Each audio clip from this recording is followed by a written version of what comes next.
Friends, good morning everybody. So, today here we are going to discuss a topic on just going to have some introduction to it. Now, before going into the actual part of our discussion, let us talk about something. Now, I guess all of you are quite familiar with spectroscopy, that is optical spectroscopy.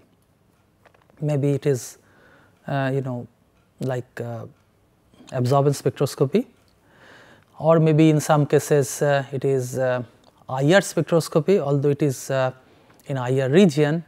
Maybe in rotational region it is microwave spectroscopy. So, in spectroscopy what is typically done is we do some ordered arrangement of something. Ordered arrangement means spectra is basically ordered arrangement of something. So, in spectroscopy we generally plot say something like in your y axis some signal intensity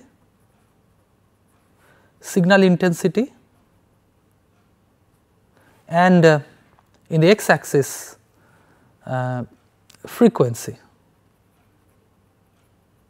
or maybe energy or maybe wavelength. Okay. So, and you get something like a plot like this say, and which is called the spectra. And if you plot in this axis say absorbance or maybe OD, you will call this as absorbance spectra. Okay. These cases like absorbance spectroscopy where photons are absorbed, okay.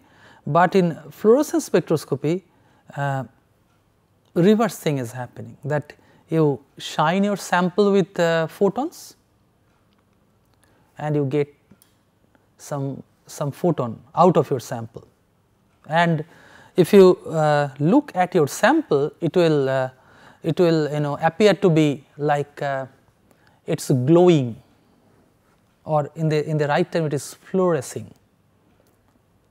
So, here we deal with those it is given a general term luminescence. So, here we deal with this spectroscopy of this luminescence or maybe fluorescence. Okay. So, so that means here we typically deal with photons. So, we have got some source of photons,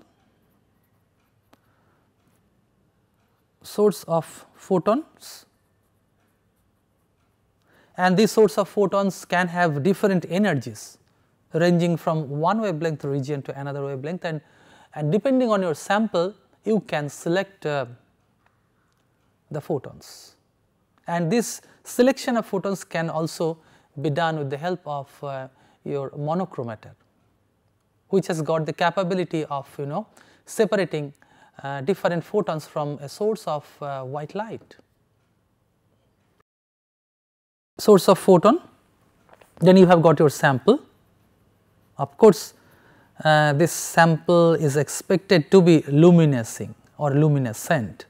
So, photons will fall on this sample and this sample will luminous or it will fluoresce. So, luminous or it is said to give luminescence. Okay. So, before going into further details of what what we are going to further speak on this today. So, let us have a quick look on the topics which we are going to cover in this course, in this set of 40 lectures. So, these are as follows.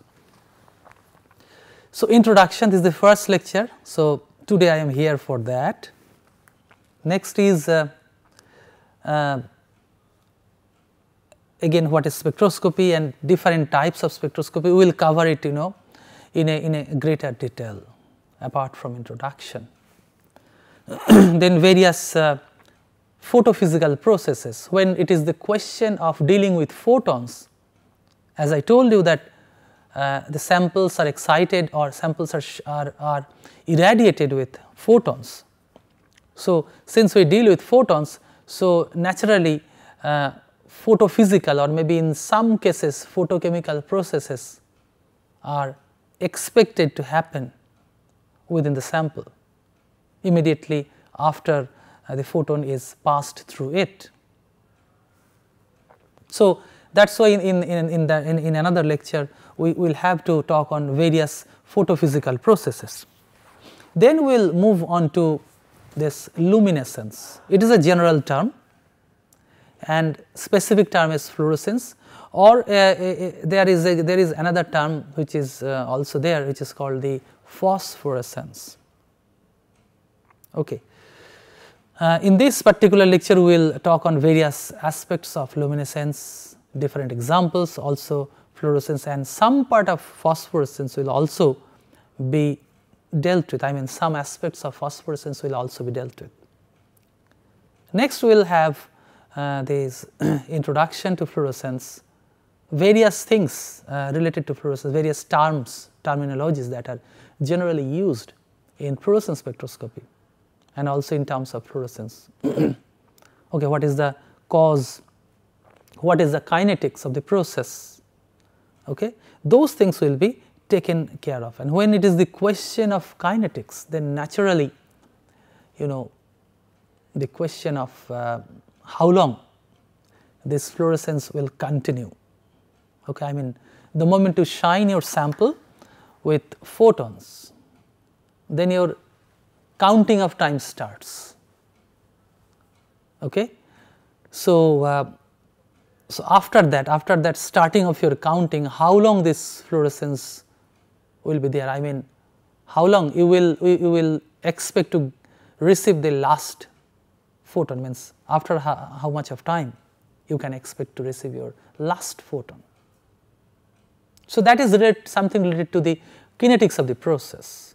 So it is not, it is basically a rate process, that is your excited sample, you excite your sample or shine your sample with a radiation, then something happens to the sample, and then the sample starts to give out photons, okay, and you measure this photon density, I mean number of photons emitted out of the sample as a function of time, okay, and you plot this intensity or number density of photon, and in x axis it is time. So that will give you the idea of how long this fluorescence will, or this luminescence will continue. And also in chemical sense, I mean in chemistry, one term is quite common, that reaction yield, that is, suppose we are using 100 gram of some substance, okay, as a reactant, and suppose after doing some chemical reaction we end up in getting say 80 gram of something else, I mean which is equivalent to 80 gram of your starting material. We are getting something which is equivalent to 80 grams of your starting material, then you call that the reaction is having yield 80%. So in the same way, there is one term which is used here is quantum yield. So quantum yield basically the same kind of thing, that you are shining or you are giving 100 photons to the sample, and how many photons you are getting as output to that. Okay. So, so ratio of the output divided by input will give you the quantum yield, or it is also called as the quantum efficiency. So in that particular piece of lecture, I mean we will deal with fluorescence lifetime and quantum yield. Okay. And there is another very important thing which is there in fluorescence spectroscopy, is fluorescence anisotropy. Fluorescence anisotropy is a really important point to deal with, because because we have samples of various types, like maybe it is a solid sample, maybe it is a liquid sample, or maybe it can be a gaseous substance. So, when it is the question of liquid or maybe gas, then the possibility of your various motions come into action. Maybe it is like rotation, or maybe it is a kind something like vibration. So, when it is rotation, then suppose we have got this the substance which is or the molecule which is fluorescing. Okay. So, what is happening, that if you have some polarizer before it, then if it is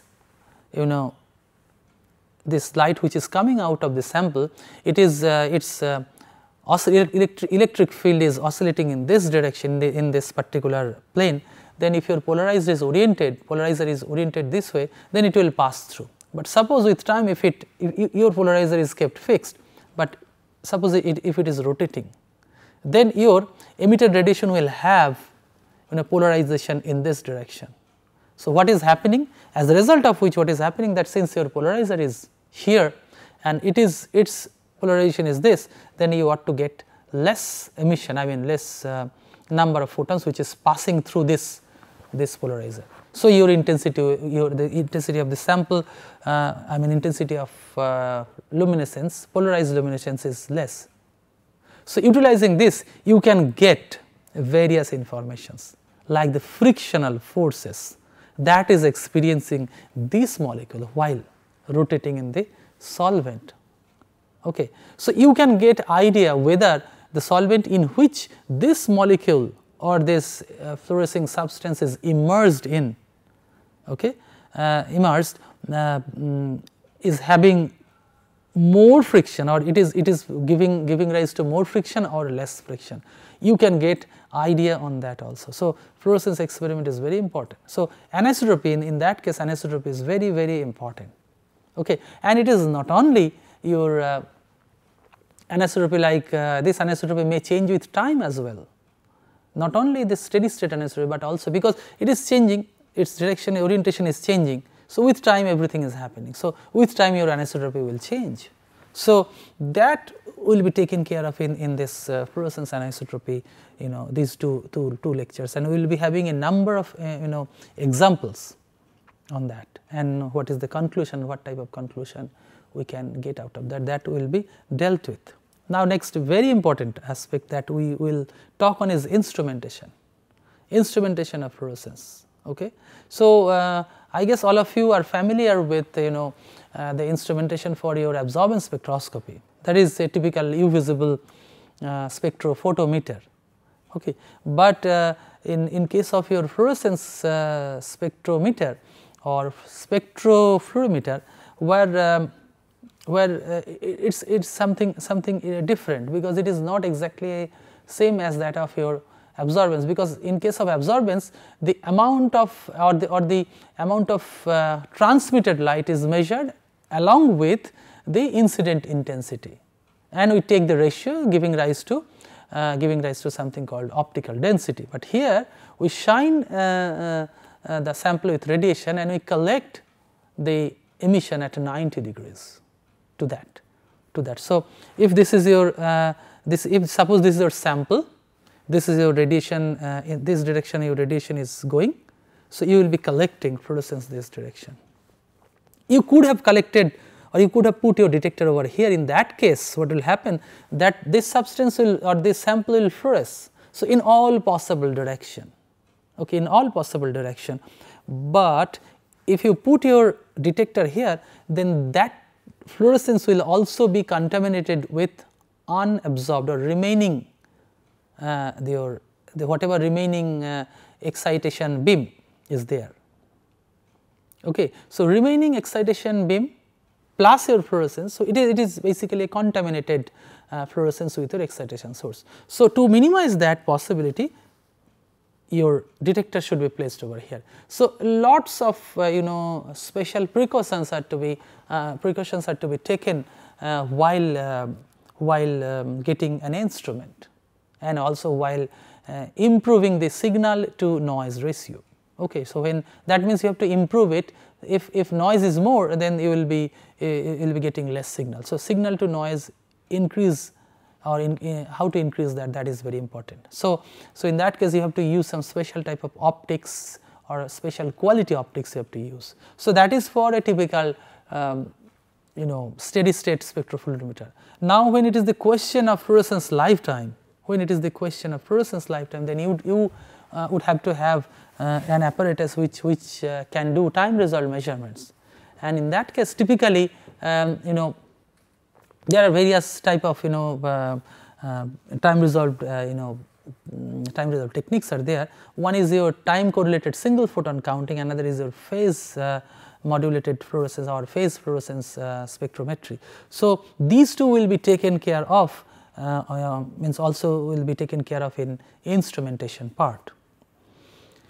Okay, so that's why we have 4 lectures on instruments or instrumentation.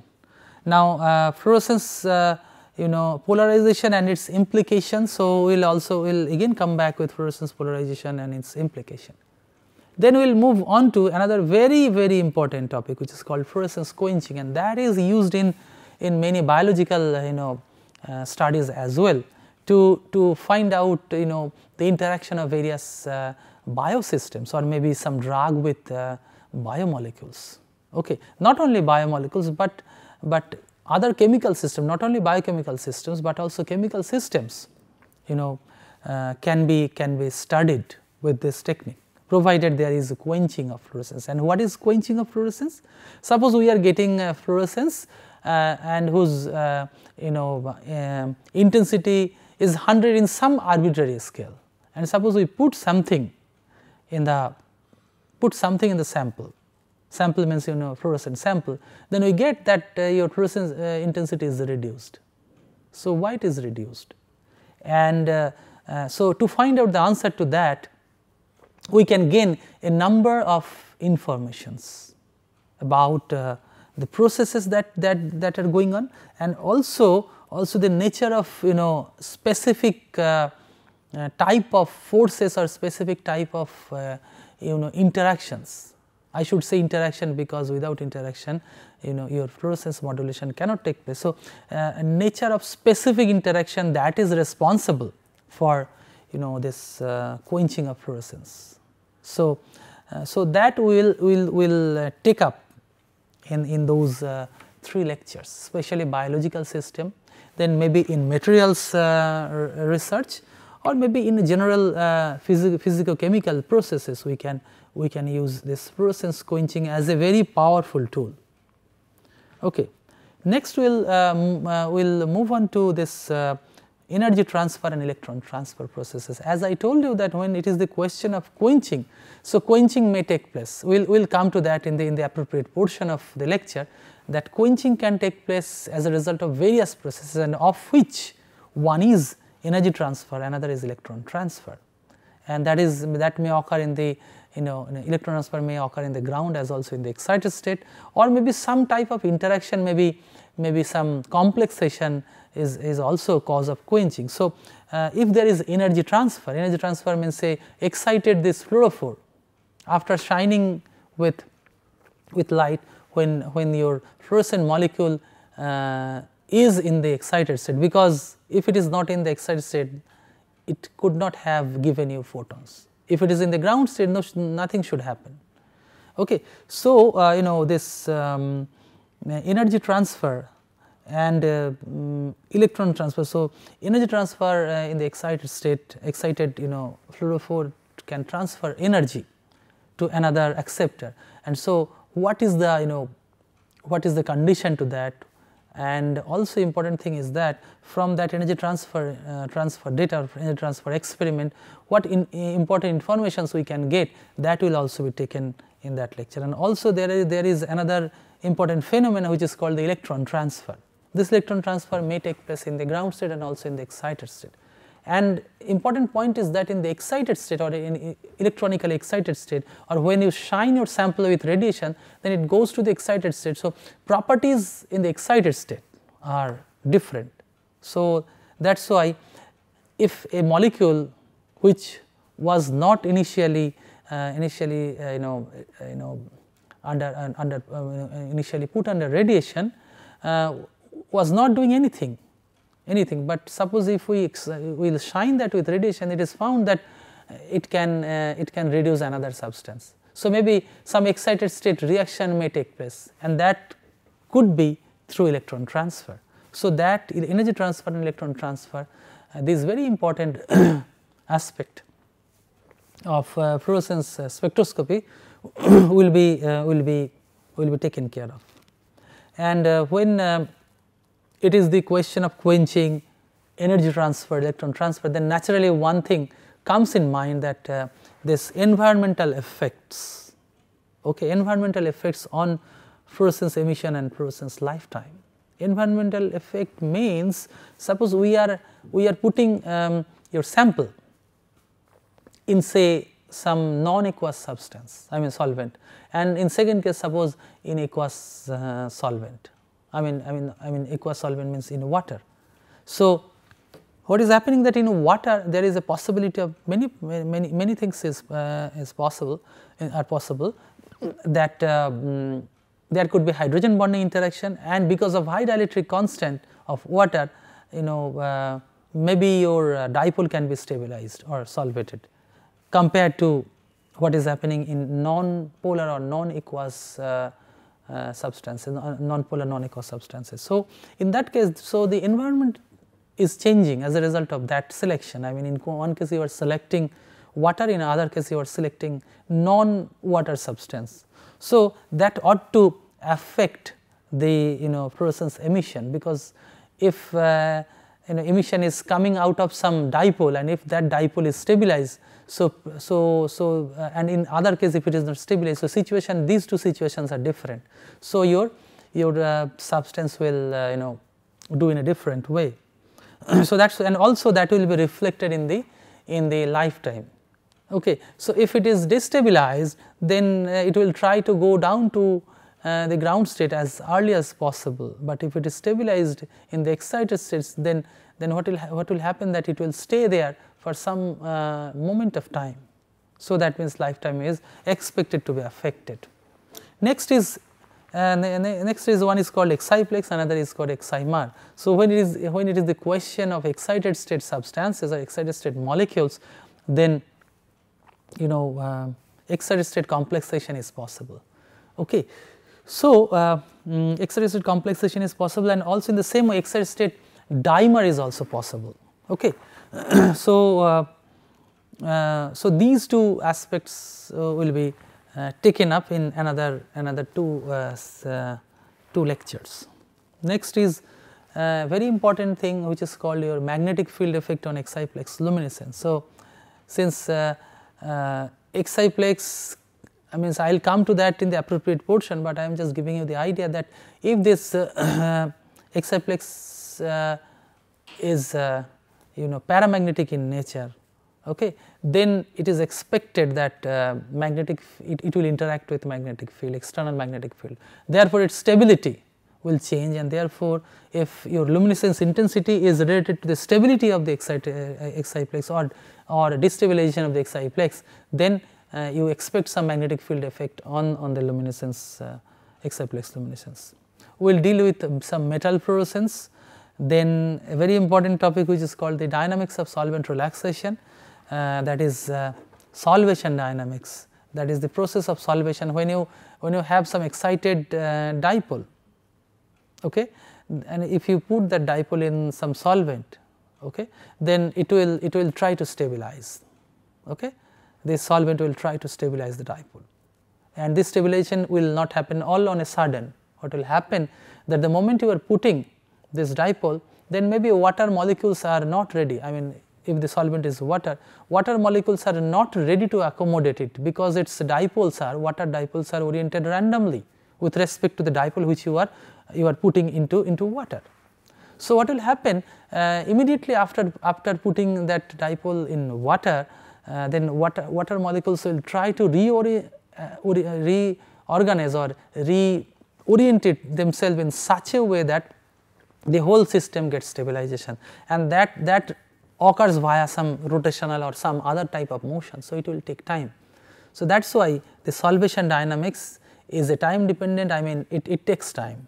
Okay. So, that part will be taken up. Then ultra fast spectroscopy involving fluorescence will be taken up, that is femtosecond spectroscopy.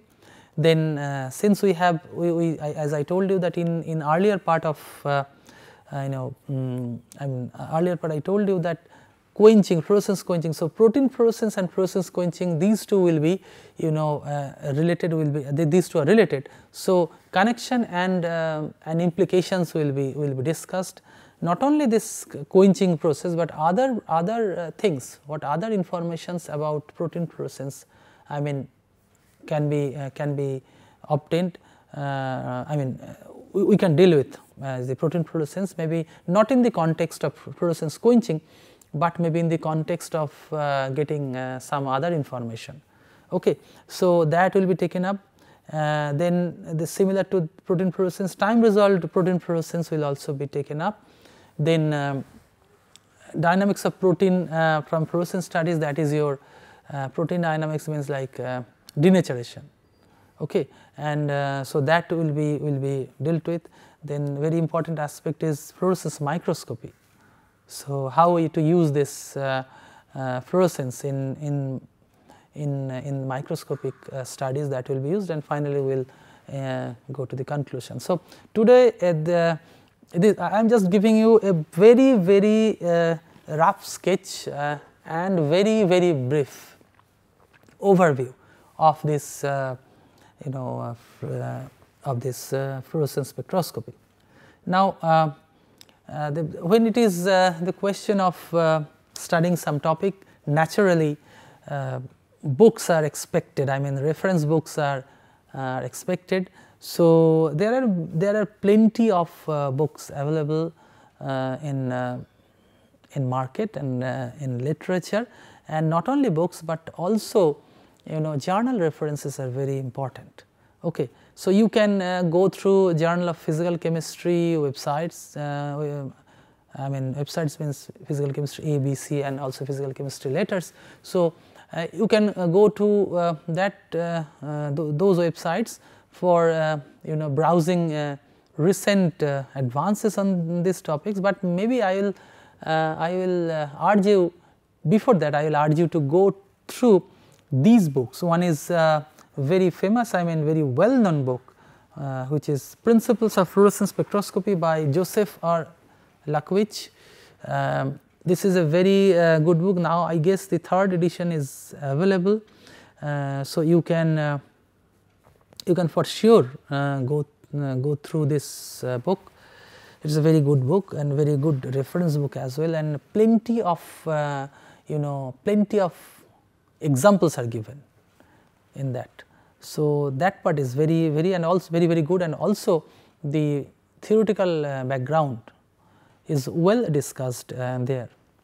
Next, another book is Molecular Fluorescence Principles and Applications by Bernard Valure. So, that book is also a classic text. So, you can, I guess you can go through.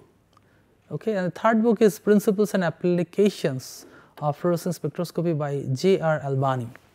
And apart from these books, not only these books, but there are also many books available in market. So, you can go through them, but these books are I mean personally I like these books.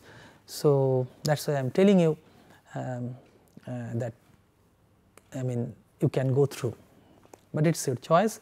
Next is what I was telling, that after going through these books, if you find that some informations are inadequate or you are not getting the right right point where you are trying to reach, then you can browse various journals. One is Journal of Fluorescence, another is Journal of Luminescence, as I told you Journal of Physical Chemistry, and many other journals are also there.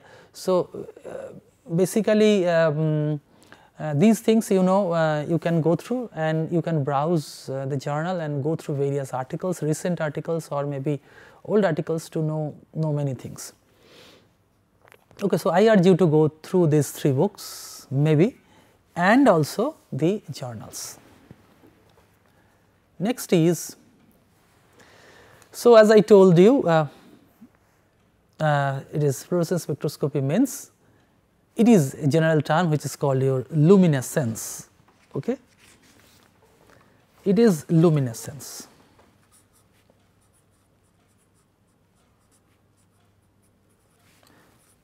Luminescence.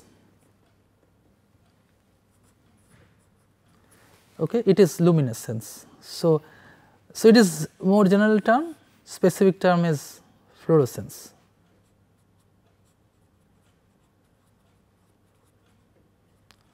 So luminescence, it is called fluorescence emission also.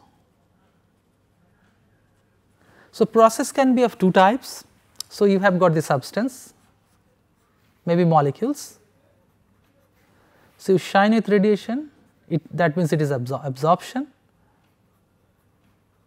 and something is coming out in terms of, I mean, some photons are coming out, which is called your, this is your emission. So this emission can be atomic emission,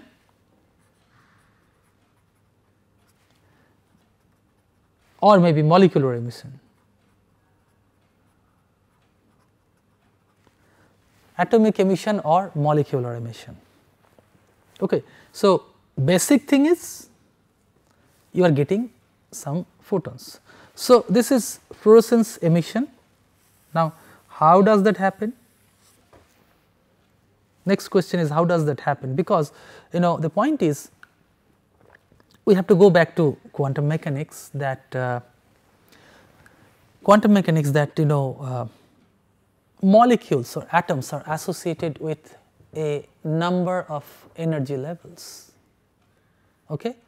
And among these energy levels, one is called the ground state and remaining are the excited state. So this excited state, so ground state, excited state. So this each ground or excited states, these are associated with a number of are nearby small levels. One is your vibrational, another is your rotational, but if it is atomic state, then this rotation vibration part should not be considered. So when it is a case of ground state or excited state, then, and if you shine your ground state with radiation, then it will move on to your excited state, and this excited, I mean this moving from ground state to excited state is generally depicted by a vertical up arrow, this vertical up arrow. So this is absorption. Okay. Then after absorbing, what is the fate of this molecule? That is an important thing. One point means one thing is very clear since we have started to discuss on this, that it will emit, okay, or it will give emission, and what else can happen, okay, that we have to know about it. I mean that we have to know what is going to happen. But basic thing is that emission of photons from the excited state giving rise to fluorescence or phosphorescence. Phosphorescence or fluorescence.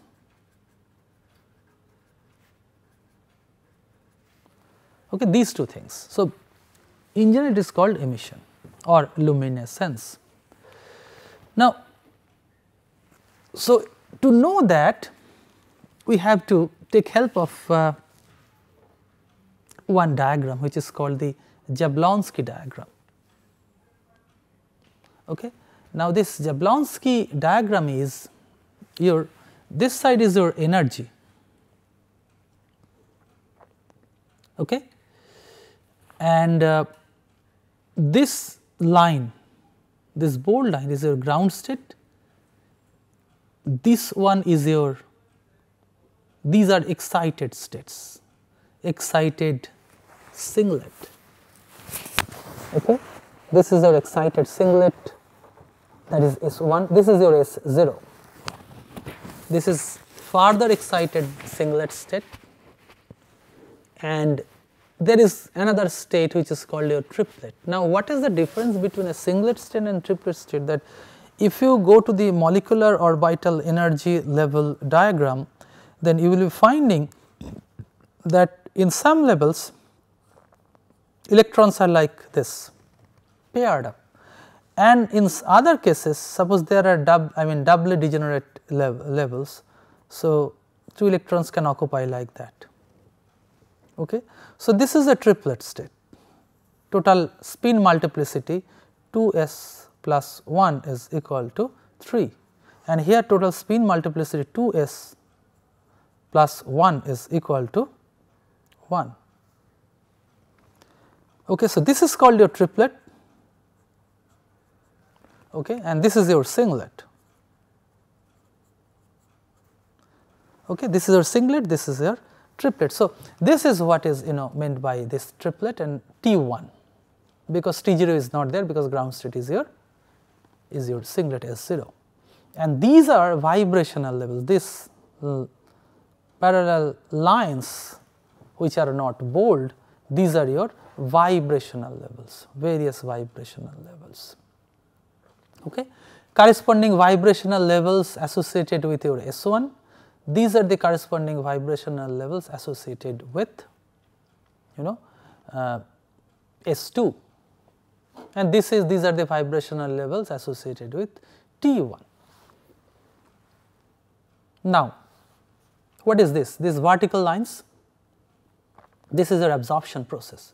So, the sample absorbs light, goes to S2, okay, or maybe it can go to S1 depending on the frequency of radiation. If your frequency of radiation is matching with this gap, then it will move on to S1. If it is matching with this gap, then it will move on to S2. So, this comes from your Bohr resonance condition. Okay. So, this is your absorption process, and these small arrows are internal conversion, okay, vibrational relaxation, because suppose if this excitation is considered, then this excitation leads to a vibrationally excited, although it is in S2, but it is an excited vibrational level. So, vibrationally excited molecule. Okay. So, vibrationally excited S2 molecule will relax itself in such a way that it goes to the lowest level of S2. Same thing can happen over here, same thing also can happen over here. So, these are vibrational relaxation. Okay. Now, there is one arrow, and these vibrational relaxations are non-radiative. That means the excess energy can be given up in terms of heat. Same is happening over here, same is happening over here. Also, it may happen like that. These are called the vibrational relaxation. Okay. Now, the point is, there is a process that may happen, that the system, S2 system can move on to S1, which is depicted by this squiggly arrow, which is called the internal conversion, because internal conversion is between the states of same spin multiplicity. Okay. So, this is one internal conversion which is given a short name, a short form IC, internal conversion. Okay. Then next can happen that the moment the system relaxes to S1, lowest level of S1, lowest vibration level of S1, then it has got options like it can go to the ground electronic state simply by radiative means, or maybe by non-radiative means. Okay. So, radiative means it is called, since it is in between S1 and S0, so between same spin multiplicity is called your fluorescence. Okay. And there is other possibility, or maybe it can undergo non-radiative de-excitation. Okay. So, it is called another internal conversion. Sometimes external conversion is also also responsible. Okay. So, external conversion to give rise to internal and external conversion give rise to your this ground state. So, then what is other possibility? Other possibility is that the system can move from this S1 to T1. Okay. So, S1 to T1 movement means it is between states of different spin multiplicity, which is called the inter-system crossing. So, you see that the system has been transferred from a singlet multiplicity to the triplet multiplicity. Okay. And then from triplet the system can go to S0 by means of one is radiative process, okay. One is called your radiative process, another is your non-radiative process, and if this is your radiative process, it is called your phosphorescence. Okay, if it is your radiative, it is called phosphorescence.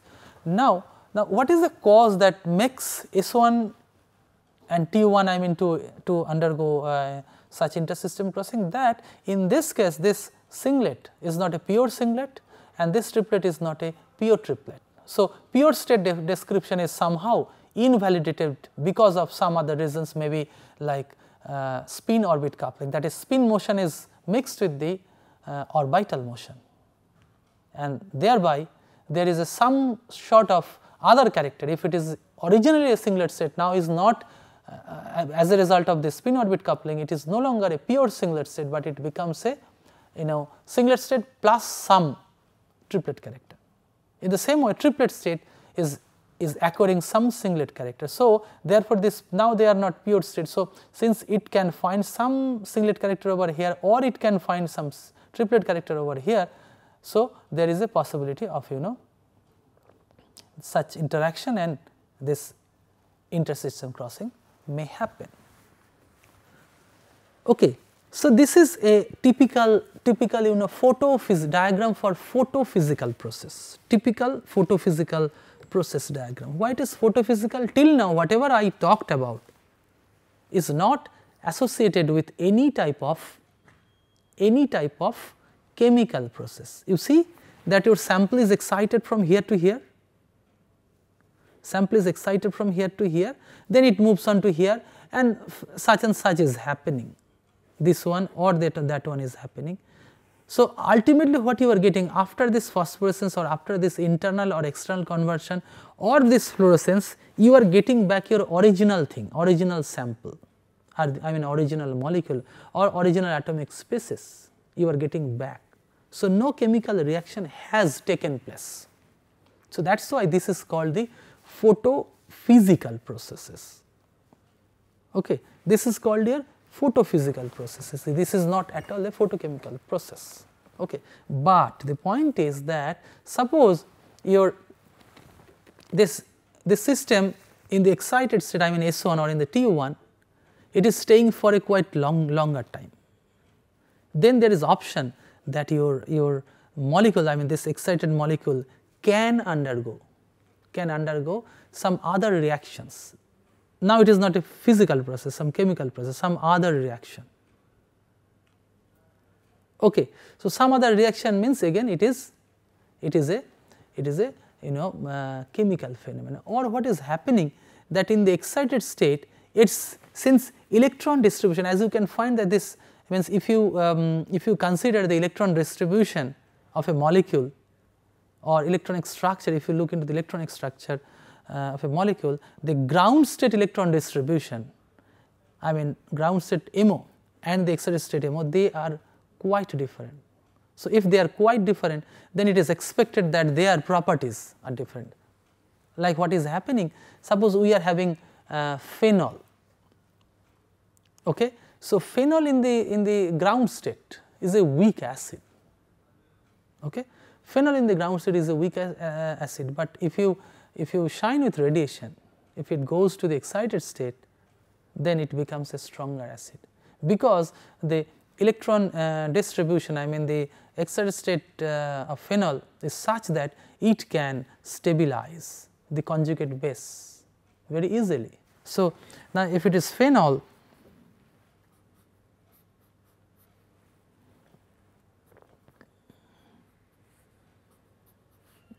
its acid base equilibrium is this O minus plus H plus. So, equilibrium will be shifted to this direction if this is stable. So, in the excited state, electronically excited state, what is happening that it is easily deprotonated. So, phenol can act as a stronger acid. So, that means properties are different, physical properties differ a lot. Maybe the same way if you think of some reduction potential of a molecule, then what is happening that in the excited state its reduction potential may become considerably different, than what is in the ground state. Okay. So, that is why exploring the excited state properties and their implication is very important, and we can take help of fluorescence spectroscopy in determining those, I mean in dealing with or in raising those issues.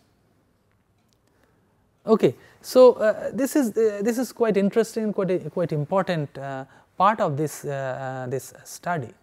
As I told you that when it is the question of an excited state, then it is not simply excited electronic state, it is associated with a number of vibrational level. So, maybe if the molecule, that is excited molecule, starts from here, it undergoes this vibrational relaxation. Vibration relaxation can occur over here also. Okay. So, this is very important. So, and through fluorescence spectra or maybe through spectroscopy we can throw light on this these other processes as well. We can find out the radiative and also the non-radiative rates. Okay. Since it is a kinetics, it is not happening all on a sudden, it takes time to happen. And suppose we are doing something to the molecule, that its fluorescence intensity becomes less. So, that means its non-radiation channel or non-radiative channel, that is promoted.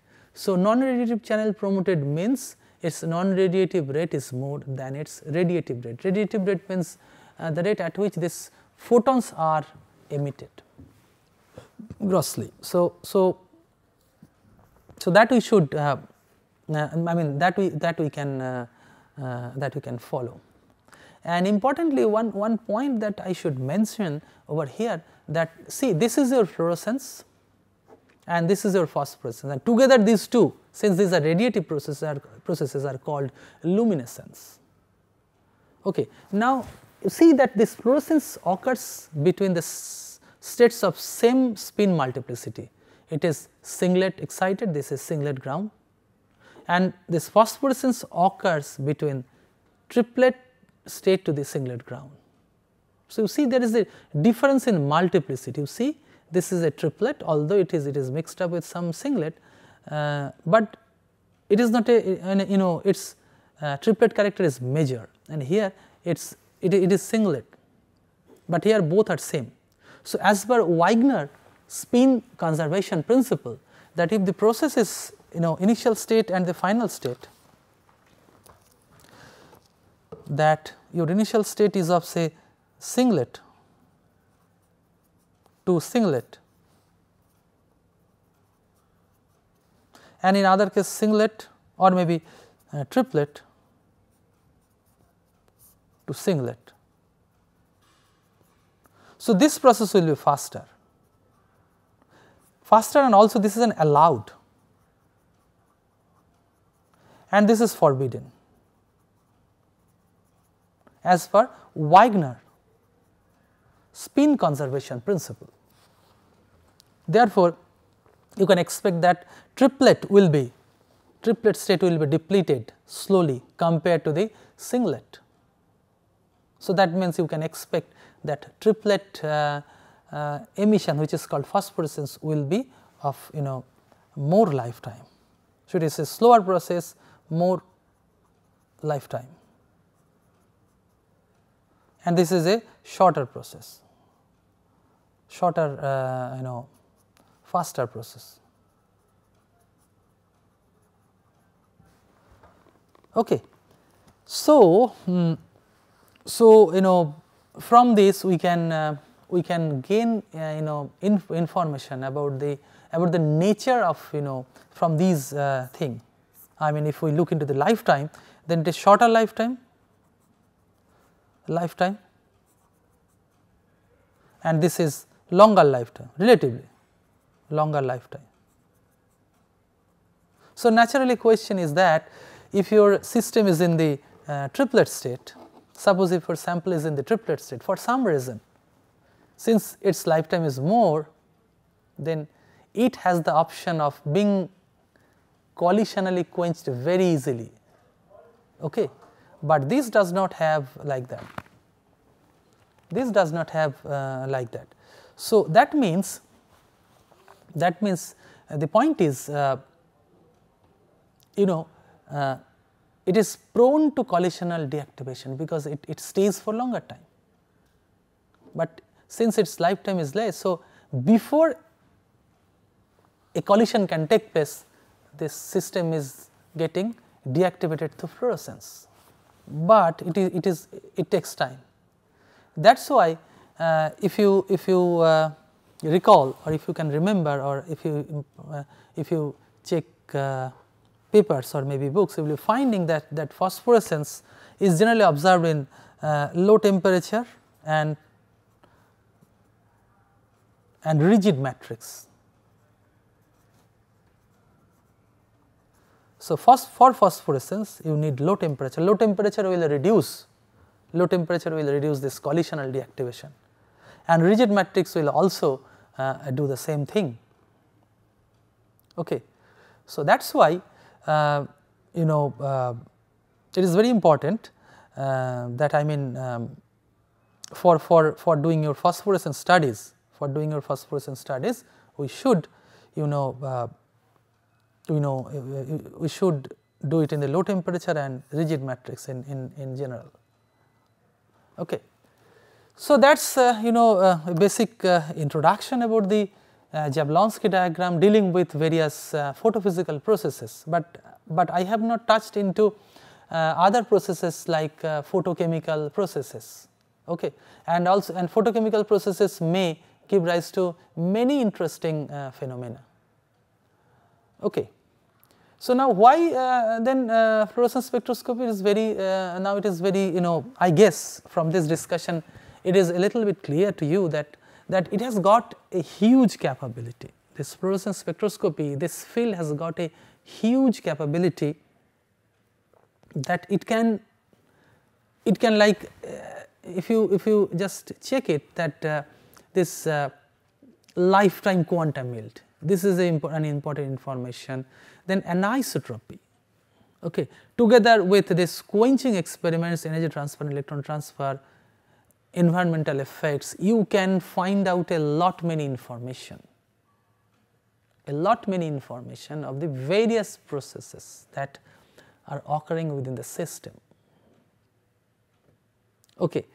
And the point is that you have to have a suitable probe or suitable molecule which fluoresce and which can look into the point of our interest.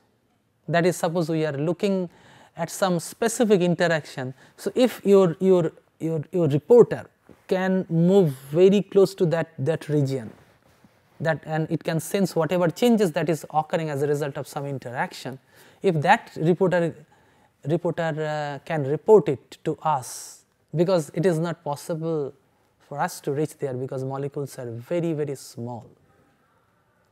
Therefore, we need to choose a very, very specific reporter. Okay, not all reporters are capable of doing the same job.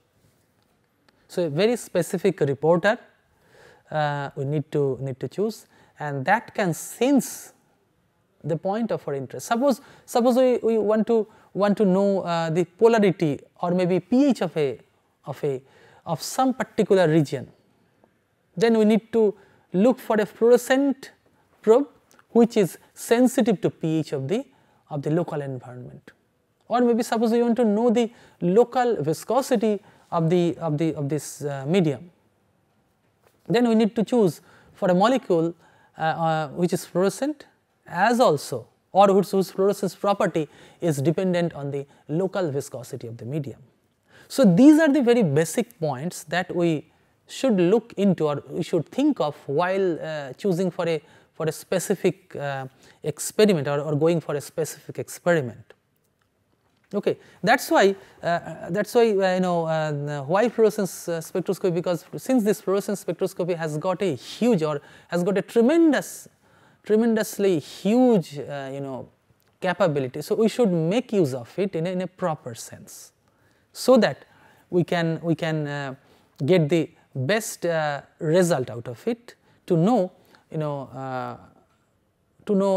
about various processes that are occurring in various cases, various situations.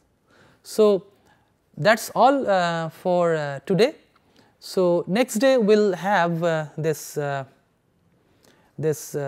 we'll start from spectroscopy, basic spectroscopy. So, till then, have a nice time. Thank you.